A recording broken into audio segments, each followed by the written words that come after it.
리처드 포스터라는 분은 오늘날 절실히 요청되는 사람은 지능이 높거나 혹은 재능이 많은 사람이 아니라 깊이가 있는 사람이다 라는 말을 했습니다. 깊이가 있는 사람은 감동을 주는 것 같습니다. 오늘 본문이 예수님께서 큰 감동을 받으셨는데 그것은 마리아라는 여인의 신앙 때문이었습니다. 예수님의 공생애를 사시는 동안 예수님을 따르는 참 많은 사람이 있었죠. 군중도 있었고 제자도 있었고 수많은 질병에 걸린 자도 있었습니다만은 예수님이 그들을 인정도 하셨고 칭찬도 하셨는데 감동받으셔서 기억된다, 기념된다라고 말씀한 사람은 마리아가 유일합니다. 그만큼 그 신앙의 깊이에 감동을 받으셨다라는 말씀이거든요.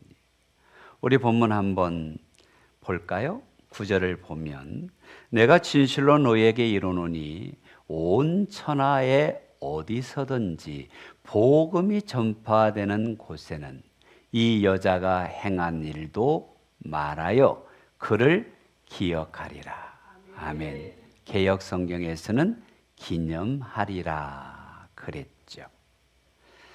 여러분, 예수님께서 성경이 읽어지는 한, 하나님의 말씀의 메시지로 선포되는 한, 이 여인의 행한 일은 기억이 될 일이다.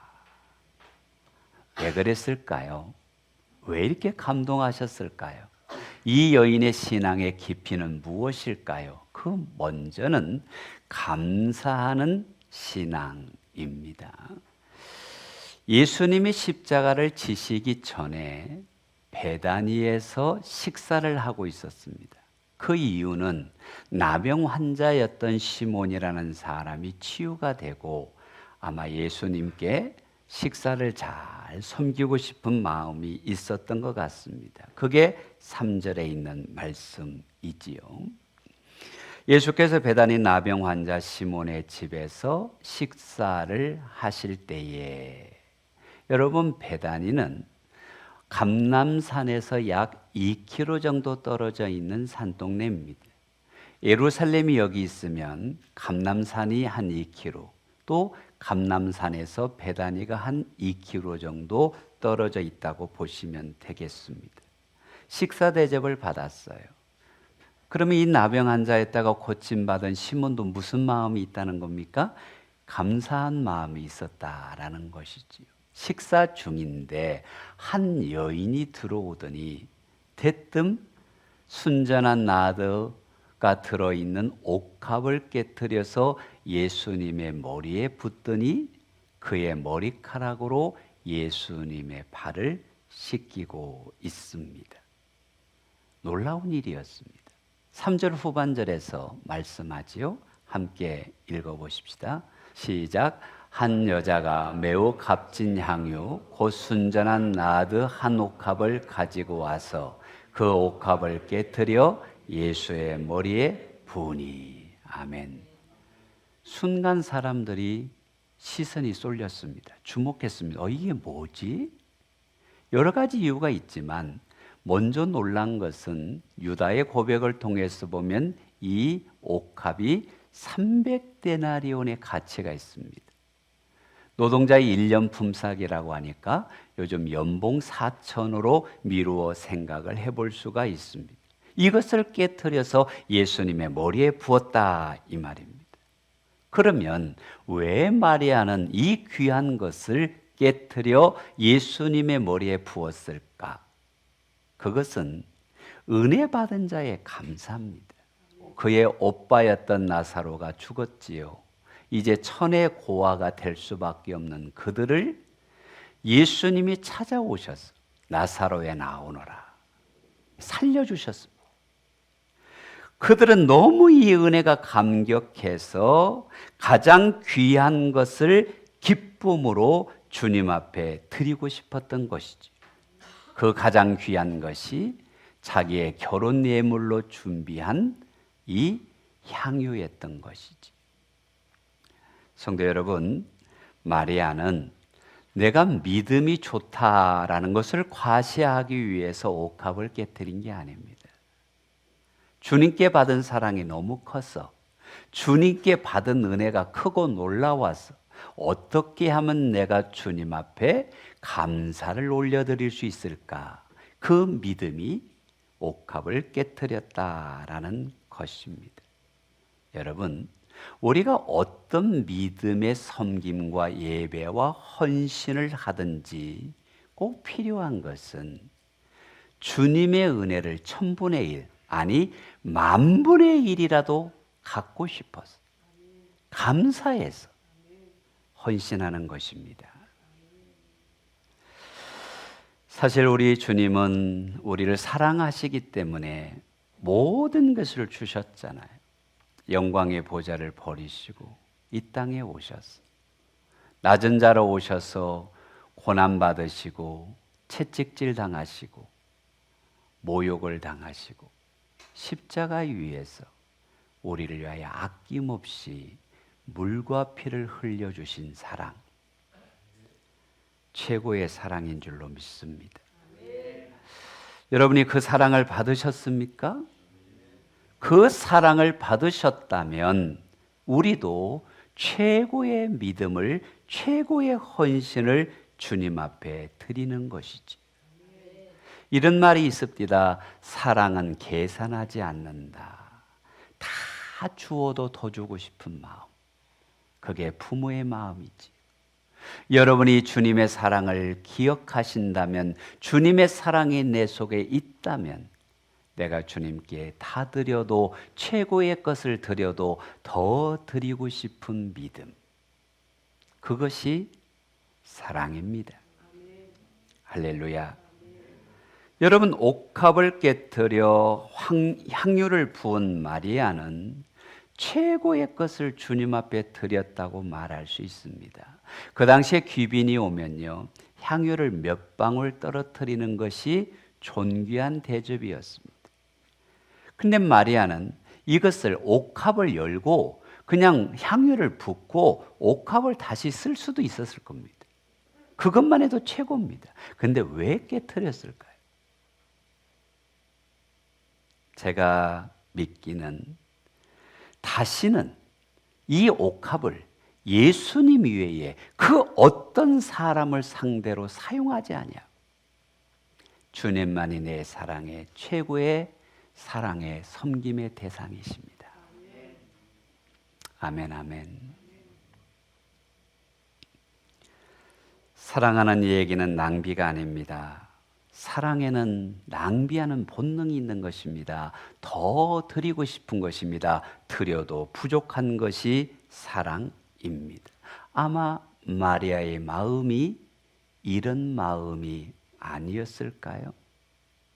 내 오라비를 살려주신 주님, 나를 위해 이 땅에 오신 주님, 주님에 대한 사랑을 고백한 그 믿음이 옥합을 깨뜨리게 한 것이지요. 여러분, 역사에 기념할 만한 존재가 된 이 마리아의 믿음은 깨뜨렸기 때문입니다. 옥합을 깨뜨렸기 때문입니다. 예수님이 그것을 기념비적인 사건으로 봤습니다. 우리의 믿음이 깨어져야만, 주님 앞에 내 것을 깨어서 드릴 때라야만 우리는 주님을 감동시킬 수가 있습니다. 여러분, 주님을 감동케 하기를 원하십니까? 자선을 깨뜨리세요. 시간을 깨뜨리시고 나의 재능을 깨뜨리세요. 우리 주님께서 겟세마네 동산에서 십자가를 앞두고 그는 피와 같은 땀을 흘리셨습니다. 그리고 십자가 위에서 물과 피를 흘리셨습니다. 우리가 주님을 사랑한다면 마리아가 옥합을 깨뜨려 물질을 쏟아내었지만 우리가 주님 때문에 땀을 흘리고 주님 때문에 눈물을 흘리고 주님 때문에 피를 흘려야 하지 않을까요? 예수님은 우리를 위하여 다 피와 눈물과 땀을 흘려 주셨는데 우리는 주님을 위하여 무엇을 하고 있을까? 라고 묻고 싶습니다. 이런 마리아의 헌신을 8절 말씀을 보니까 그는 힘을 다하여 내 몸에 향유를 부었다라고 증거합니다.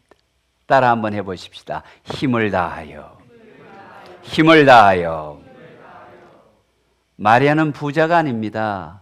평범한 가정에서 자란 여인입니다. 그런데 자신의 인생에 가장 귀한 것, 힘을 다하여 주님 앞에 드렸다고 말합니다. 예수님을 사랑하니까, 예수님이 좋아서 예수님을 위하여 힘을 다하여.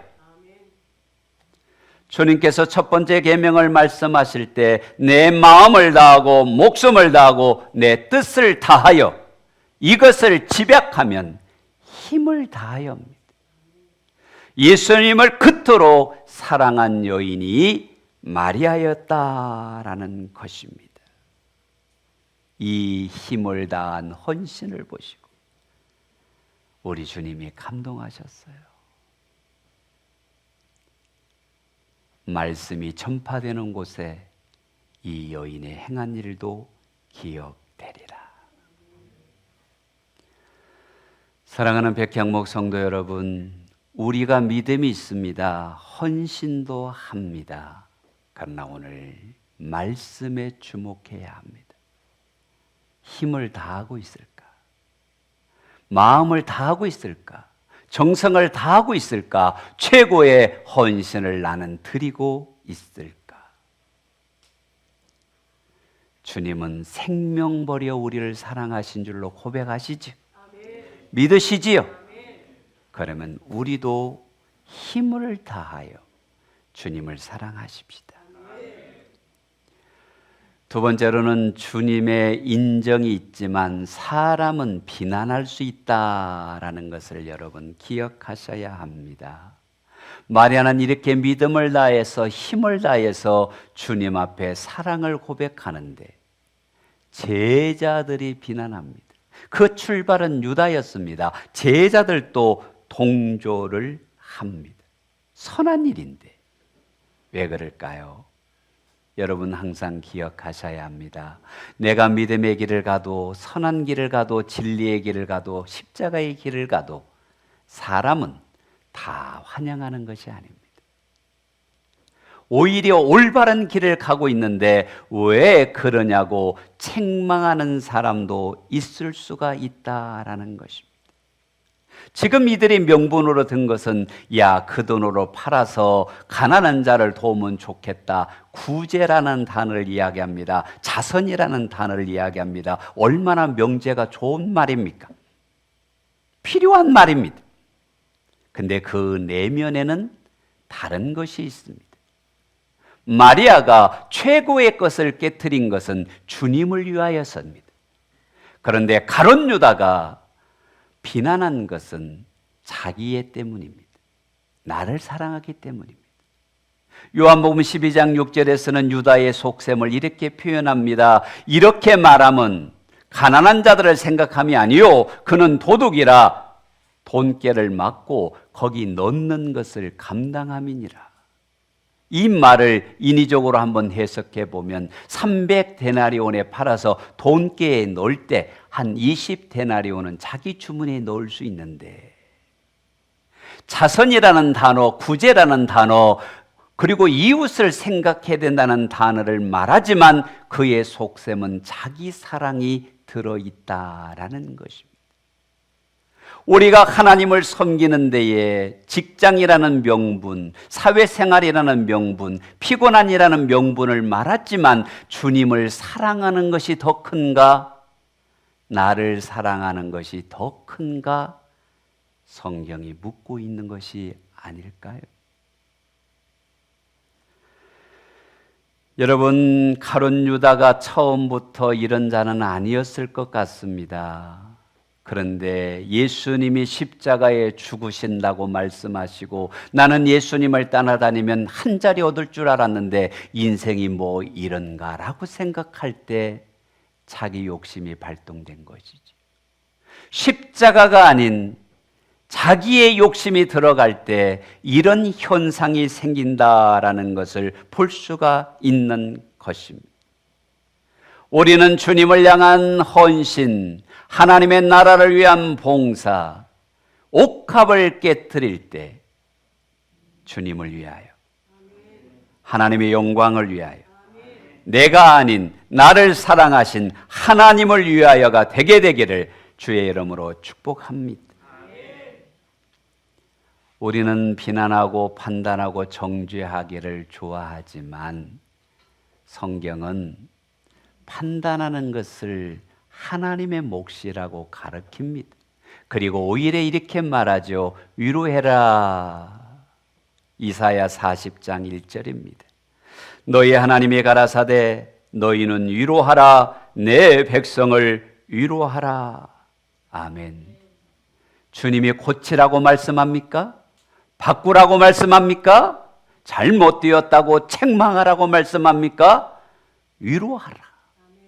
그러면 제자들이 이렇게 말했어야 됩니다. 우리는 생각지도 못했는데 마리아야 고맙다, 대단하다, 우리의 할 일을 당신이 해주어서 감사하다라고 말해야 됩니다. 위로해 줘야 합니다. 격려해 줘야 합니다. 그런데 제자들조차도 비난하는 일에 통참한 이유는 무엇일까요? 성도 여러분, 질책이 사람을 살리는 것이 아니라 격려가 살리고 칭찬이 세웁니다. 그러나 사람은 비난해도 예수님이 마리아를 인정하셨어요. 이것이 우리의 목표입니다. 눈에 보이는 사람의 말이 아니라 영원한 주권자이시고 내 인생의 만왕의 왕이 되신 예수님이 나를 인정하셔야 돼. 뭐라고 인정하십니까? 6절 말씀을 보세요. 예수께서 이르시되 가만두라. 너희가 어찌하여 그를 괴롭게 하느냐? 그가 내게 좋은 일을 하였느니라. 주님이 우리를 인정하셔야 합니다. 주님께 좋은 일을 하십시오. 주님이 기뻐할 일을 하십시오. 주님께서 감동할 믿음을 드리세요. 그것이 우리의 신앙의 목표입니다. 내가 좋은 것이 아니라, 내가 복받는 것이 아니라, 나를 위한 것이 아니라 주님이 말씀합니다. 내게 좋은 일, 우리 주님께 좋은 일, 우리 주님이 기뻐하시는 일, 우리 주님을 감동케 하는 믿음, 그것이 우리의 믿음이어야 합니다. 그리고는 주님이 내 장례를 준비했다라고 표현하시죠. 그런데 마리아에게서 놀라운 것은 이렇게 논쟁이 오고 가는데 아무 말도 하지 않습니다. 가룟 유다가 무슨 말을 하든 다른 제자들이 무슨 말을 하든 마리아는 지금 누구만 보고 있습니까? 주님만 봅니다. 할렐루야. 변명하지도 않습니다. 핑계하지도 않습니다. 오직 주님만 봅니다. 그것이 믿음입니다. 그리고 주님 앞에 꿋꿋하게 최고의 낭비를 하며 최고의 사랑을 들여서 옥합을 깨트리고 있습니다. 여러분, 옥합이 깨트려져야 향기가 나는 것입니다. 내가 깨어져야 하나님께 영광이 되는 것입니다. 주님을 기쁘게 하십시다. 주님이 보십니다. 주님이 인정하십니다. 그래야 위하여 옥합을 깨트릴 수 있게 되시기를 바랍니다. 세 번째는 다음이 아닌 지금이라는 사실입니다. 여러분, 늘 기회가 우리에게 있다라고 생각하는데 오늘 본문의 주님은 다음은 없다라고 가르쳐주고 있습니다. 여러분, 본문 1절을 보면 6월절 엿새 전이라는 표현을 썼는데 주님의 십자가를 지기 전이지요. 근데 예수님께서 십자가를 지시고 무덤에 계실 때 여인들이 마가복음 16장을 보면 옥합을 가지고 예수님께 갔습니다. 쓸 수 있었나요? 못 썼습니다. 붙지 못하고 돌아왔습니다. 오늘 본문에서 주님은 지금을 말씀합니다. 7절에 있는 말씀이지요. 가난한 자들은 너희와 항상 함께 있으니 아무 때라도 원하는 대로 도울 수 있거니와 나는 너희와 항상 함께 있지 아니하리라. 지금이라는 것입니다. 다음이 아닌 지금. 여러분, 주님 앞에 드릴 수 있는 헌신의 기회가 아무 때나 있는 것이 아님을 기억하시기를 바랍니다. 오늘 내가 주님 앞에 믿음으로 서는 것을 말씀하고 있는 것이지요. 무화과 나무를 기다리신 주님이 땅을 일구고 걸음을 주어서 열매 맺기를 원하는 것처럼, 우리가 주님께 붙어 있어서 열매 맺기를 원하는 것처럼, 지금 마리아처럼 나의 옥합을 깨트리는 사순절의 경건한 신앙 되시기를 바랍니다. 마리아는 이것을 마지막 기회라고 생각한 것입니다. 그래서 여러분, 값비싼 옥합을 깨트린 것이지. 그런데 베드로도 알지 못했고 그렇게 사랑을 받았던 요한도 하지 못한 옥합을 왜 마리아는 깨트릴 수 있었을까? 궁금하지 않습니까? 성경적인 암시가 있어요. 누가복음 10장 39절 말씀을 한 목소리로 읽어봅시다. 시작.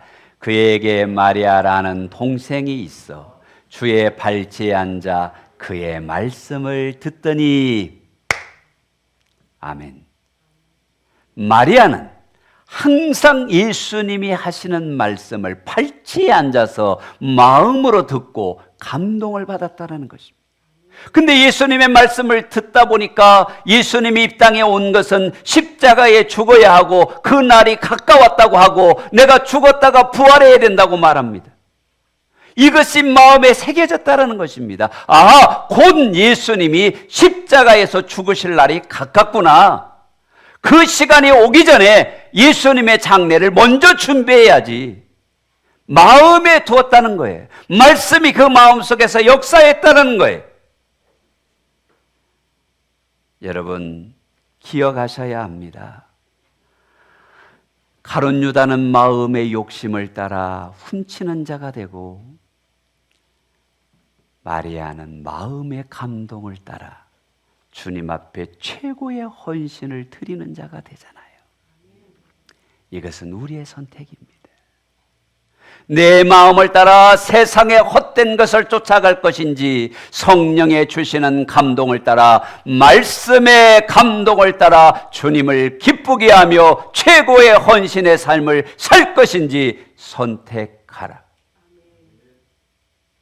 그러나 마리아의 깊이 있는 믿음은 주님을 감동시켰죠. 주님이 십자가에 죽으신다니 그 십자가를 앞둔 주님을 어떻게 하면 영화롭게 할 수 있을까? 어떻게 하면 기념할 수 있을까? 그것이 옥합을 깨트린 동기 아닐까요? 성도 여러분, 기억하셔야 합니다. 우리가 봉사할 수 있을 때, 주님을 사랑할 수 있을 때, 주의 몸된 교회를 섬길 수 있을 때 지금 하세요. 다음에 그 기회가 오지 못할 수가 있습니다. 제가 오래전에 한 집사님을 요양병원에 신방을 갔을 때 몇 년간 요양병원에 계셨죠. 그분이 마지막에 가까운 걸 알면서 제 손을 붙잡고 그러더라고요. 목사님, 교회 가서 한 번만 더 예배 드리면 좋겠어요.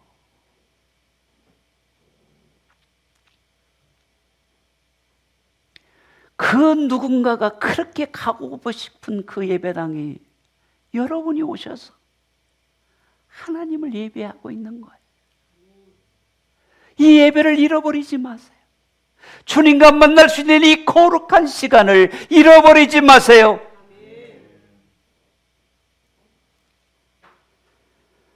우리가 지금 기도 생활할 수 있고 지금 말씀 묵상할 수 있고 지금 섬길 수 있는 것은 은혜 중에 은혜입니다. 다음에 말하다가 타임아웃이 올 수가 있어요. 오늘이어야 합니다.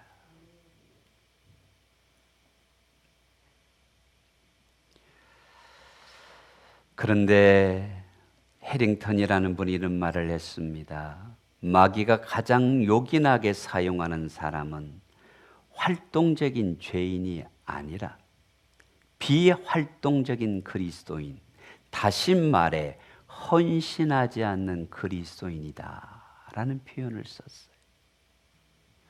여러분, 악한 죄인이 마귀에게 쓰임받는 게 아니라 마귀에게 쓰임받는 크리스찬이 있다는 겁니다. 아무것도 하지 않는 잠자는 것 같은 크리스찬. 마리아가 보여준 것은 무엇입니까? 사랑을 받고 보니까 주님을 위하여 내가 무엇할꼬 하는 뜨거운 가슴이 있습니다. 십자가의 말씀을 듣고 보니까 십자가 오기 전에 내가 주님을 위하여 옥합을 깨트려야 되겠다는 감동이 일어났습니다. 이 시대가 살만합니다. 정말 풍성합니다. 그러다 보니까 찾아오는 게 있습니다. 신앙생활도 좀 쉽게 하고 싶어. 예수도 편하게 믿고 싶어. 그래서 교회 안에 헌신자들이 줄어들어요. 신학적으로 이런 표현을 쓰는 분이 있습니다. 이 시대가 헌신 기피자들이 더해지고 있다. 연병처럼 펴져가고 있다. 우리는 사순절이란 절기 앞에 예수님이 당하신 고난을 묵상하면서 내 신앙을 한번 돌아봐야 합니다. 우리 주님이 편하시려고 했다면, 우리 주님이 어려움을 겪지 않으려고 했다면 우리는 아무도 하나님 앞에 설 수 없었습니다. 주님이 고난의 길을 가셨고 주님이 죽기까지 순종하셨고 주님이 십자가에서 물과 피를 흘렸기에 오늘 우리가 이 자리에 있는 것이 맞습니까? 근데 왜 쉽게 예수를 믿으려고 하세요? 나를 따라오느라고 말씀합니다. 십자가를 지고 나를 따라오느라고 말씀합니다. 내가 너를 위하여 물과 피를 흘렸노라고 주님은 말씀합니다. 여러분, 계산으로 예수 믿는 게 아니잖아요. 주일학교 학생들이 돈으로도 못 가요 하나님 나라, 힘으로도 못 가요 하나님 나라, 권력으로도 못 가요 하나님 나라, 예수의 피로만 가는 것이 하나님의 나라 아닙니까? 이 사랑이 내 속에 있다면 우리의 신앙을 깨우십시다. 우리의 옥합을 깨트립시다. 그것을 헌신이라는 단어로 표현할 수 있는 것입니다. 교회 사가인 나토렛이 교회 역사를 연구하면서 중요한 발표를 한 게 있는데 제목은 교회를 지켜온 사람들이라는 제목입니다. 그들은 신학자가 아니다, 정치가도 아니다, 부유한 사업가도 아니다, 심지어 목회자도 아니다. 이름 없이 주의 제단에 사랑을 바친 수많은 성도들이 에클레시아의 주인공들이다. 그렇죠. 이름도 없이 빛도 없이 하나님의 영광을 위하여, 주님의 교회를 위하여 믿음을 드리고 사랑을 드리고 헌신을 드린 마리아와 같은 사람들을 통해 하나님의 교회가 세워진 것이지. 여러분이 그런 마리아가 되시기를 주님의 이름으로 축복합니다. 이렇게 예수님을 감동시킨 마리아의 깨어진 옥합이 여러분 그 시몬의 집에 가득했다고 성경은 말합니다. 요한복음 12장 3절을 한번 봅시다.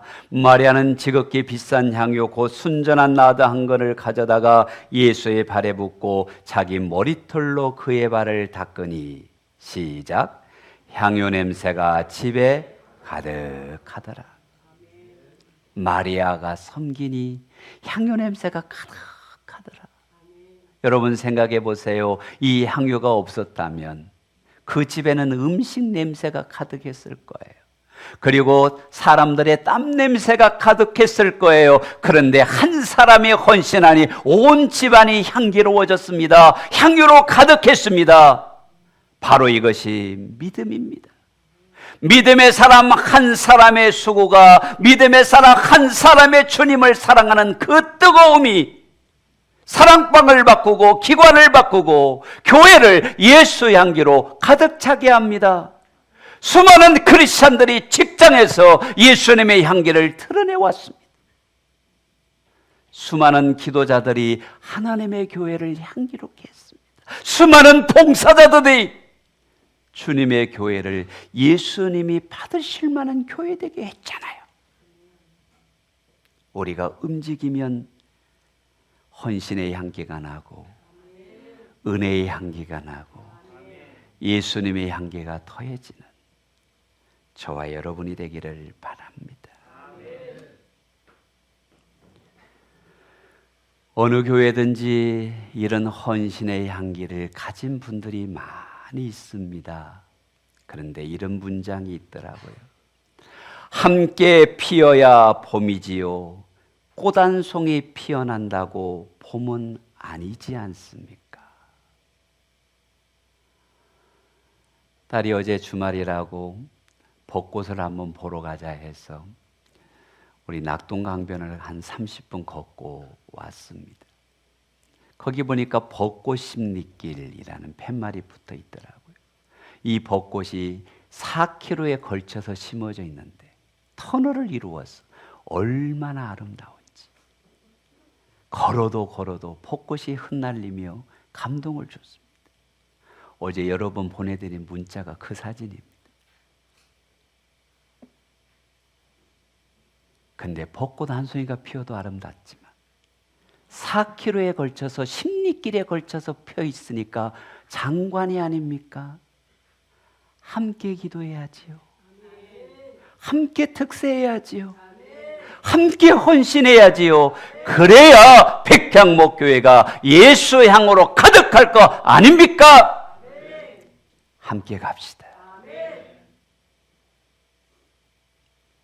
사랑하는 성도 여러분, 주님은 우리를 통하여 우리의 헌신을 통하여 감동받기를 기대하세요.